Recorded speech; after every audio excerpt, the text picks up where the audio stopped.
Step 1. Obtain proxy information. Open the CherryProxy client and click on the SOCKS 5 proxies option on the left. Then filter the IPs by the country/state/city you need on the right, and click Search to get a list of IP addresses for the target area.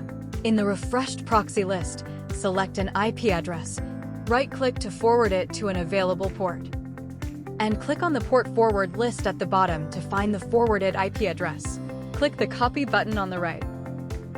Step 2. Configure the proxy in Lalicat browser. Open the Lalicat software and click Add Browser File. Name the new browser window. CherryProxy supports HTTP, HTTPS, and SOCKS 5 proxy protocols. In the proxy settings, select SOCKS 5. Paste the IP information copied from CherryProxy below. Then select Check the network to test if the proxy IP connects successfully. When the displayed IP information is green, it means it is available. Click Save. Click Open to launch the new window and continue with your tasks.